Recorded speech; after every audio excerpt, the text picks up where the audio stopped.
चालाक बनिया शहंशाह अकबर फुर्सत में थे। बीरबल पास में ही बैठे हुए थे। शहंशाह के दिमाग में अचानक ही एक सवाल आ गया। बीरबल, सुना है कि बनिया बहुत ही समझदार होता है।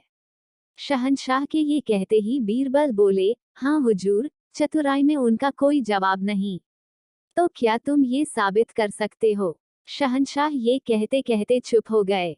भला बीरबल बादशाह के हुक्म को कैसे नकार देते? बीरबल कुछ बनियों से मिले और कुछ चतुर बनियों को चुनकर बादशाह के सामने ले आए और बादशाह से कहा, जहां पनाह, आप जिनकी बुद्धिमानी देखना चाहते हैं, वे सब दरबार में हाजिर हैं। बनिए कुछ समझ नहीं पा रहे थे। वे डरे सहमे एक तरफ खड़े थे कि आखिर मामला क्या है। इसी बीच बादशाह ने मुट्ठी खोली और उड़द की साबुत दाल दिखाते हुए बोले, हमारी हथेली पर यह क्या है? बनिए तो देखते ही जान गए कि शहंशाह की हथेली पर उड़द की दाल है। उनसे इतनी सहज बात पूछी जा रही है, अवश्य कोई खास बात है। ये सोचकर उन बनियों में से किसी ने मूंग की दाल, किसी ने अरहर की दाल और किसी ने मसूर की दाल बताया। शहंशाह क्रोधित हो गए और गरजती आवाज में बोले, बेवकूफों, यह उड़द की दाल है। बस इसी जानकारी पर बुद्धिमान बनते हो। बोलो, यह उड़द की दाल है या नहीं? बनियों ने संवेद स्वर में कहा, जी हाँ, जहां पनाह वही है। बनियों का समूह जी हजूरी करता हुआ बोला, हाँ, जहां पनाह, आपने जो कहा वही है। बादशाह गुस्से से तमतमा गए और बीरबल की ओर आग्नेय निगाहों से देखने लगे।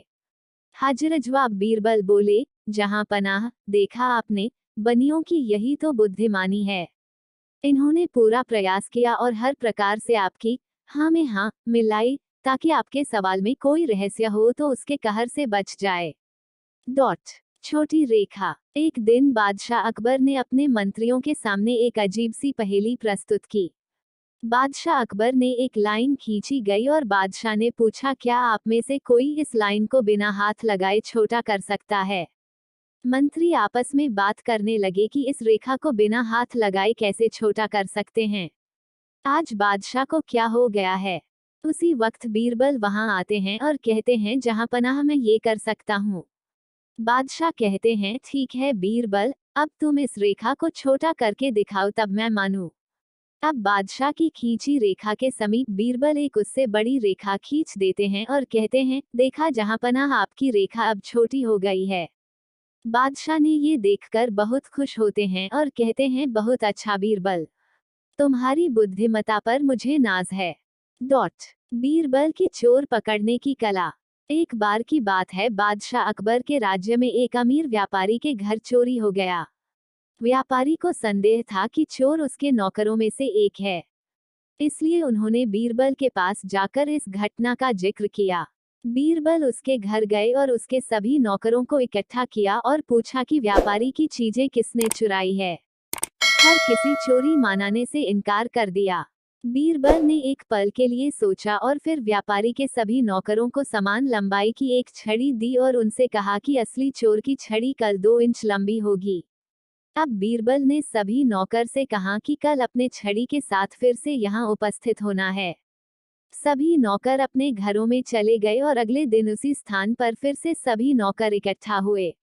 बीरबल ने उन्हें अपनी छड़ी दिखाने के लिए कहा। नौकरों में से एक ने अपनी छड़ी को 2 इंच छोटा करके लाया था। बीरबल ने कहा, यही नौकर चोर है। बाद में व्यापारी ने बीरबल से पूछा, तुमने चोर को कैसे पहचाना?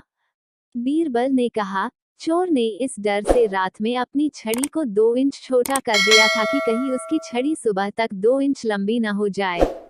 शेर की कहानी। एक बार अकबर के दरबार में ईरान का राजदूत वहां के शाह का एक पैगाम लेकर आता है। दरबार में आकर राजदूत बादशाह अकबर का अभिवादन करता है, पर उस पैगाम को पढ़ना शुरू करता है। पैगाम में एक पहेली का उल्लेख होता है। उस पैगाम के द्वारा ही ईरान के शाह बादशाह अकबर को चुनौती देते हैं कि वह इस पहेली को हल करके बताएं। पहेली के लिए शाह ने एक पिंजरे के अंदर एक शेर अपने राजदूत के साथ भिजवाया था। पहेली कुछ इस तरीके से थी कि शेर को पिंजरे से बाहर निकालना है, वह भी बिना पिंजरे और शेर को छुए, और इसके लिए बस 3 ही मौके थे। एक बार जो व्यक्ति प्रयास कर ले उसे दोबारा मौका नहीं मिल सकता था। बहुत सोचने के बाद जब बादशाह अकबर को इस पहेली का कोई हल नहीं मिला तो उन्होंने बीरबल से कहा, हे बीरबल, क्या तुम इस पहेली को हल करना चाहोगे? बीरबल कुछ कहते इससे पहले ही एक दरबारी ने कहा कि हुजूर, आप हमें भी एक मौका दीजिए। बादशाह अकबर ने कहा, क्यों नहीं, आप ही पहले प्रयास कीजिए। उस दरबारी ने कहा कि मैं एक बहुत बड़े जादूगर को जानता हूँ जो कि शेर को आसानी से पिंजरे के बाहर निकाल सकता है। जादूगर को दरबार में बुलाया गया और उसे बताया कि तुम्हें शेर को पिंजरे के बाहर निकालना है, वह भी पिंजरे और शेर को बिना छुए। जादूगर ने कहा, मैं इसे बहुत आसानी से कर सकता हूँ। और उसने पिंजरे को वापस से ढकवा दिया और उसके पास में संदूक रख दिया। संदूक में अपने साथ आए एक व्यक्ति को लिटा दिया और सभा में ये घोषणा की कि मैं अभी एक जादू करूंगा और संदूक में पड़ा व्यक्ति पिंजरे में चला जाएगा और पिंजरे से शेर संदूक में आ जाएगा। उसने अपना जादू किया और उसके बाद जैसे ही संदूक को खोला गया तो उसमें कुछ नहीं था। पिंजरे का पर्दा हटाने पर पता चला कि संदूक वाला व्यक्ति भी पिंजरे में आ गया है। उसके बाद दूसरे दरबारी ने बादशाह से कहा कि अब मैं प्रयास करना चाहूंगा। बादशाह ने कहा, इजाजत है। दूसरे दरबारी ने कहा कि मैं एक ऐसे बाबा को जानता हूं जो अपनी तांत्रिक शक्ति से शेर को पिंजरे के बाहर निकाल सकते हैं। उस तांत्रिक बाबा को दरबार में बुलाया गया। शेर के पिंजरे को वापस से ढकवा दिया गया। उसके बाद तांत्रिक ने अपना जादू शुरू कर दिया। कुछ मंत्र पढ़ने के बाद उसने कहा कि अब शेर के पिंजरे पर से पर्दा हटाया जाए। पर्दा हटाकर जैसे ही देखा तो उसमें से वो संदूक वाला व्यक्ति गायब था और शेर अभी भी पिंजरे में ही बंद था। 2 प्रयास पूर्ण होने की बादशाह को लगा कि अब इस पहेली को राजा बीरबल ही सुलझा सकते हैं। बादशाह की आज्ञा पाकर बीरबल ने इस पहेली को सुलझाना शुरू कर दिया। वह सबसे पहले उस पिंजरे के पास गए और ध्यान से शेर की तरफ देखा।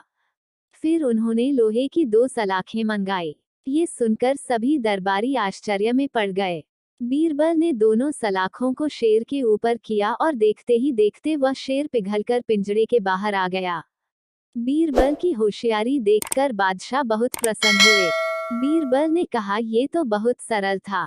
बीरबल की इसी सोच से बादशाह बहुत प्रभावित थे और उन्होंने कहा, तुम्हारे इसी सोच के कारण तुम कई सारी समस्याएं ऐसे ही सुलझा देते हो। इस कहानी से हमें ये शिक्षा मिलती है कि हमें विपत्ति के समय धैर्य से काम लेना चाहिए। समस्या से दूर भागने के बजाय ध्यानपूर्वक उसका हल ढूंढना चाहिए।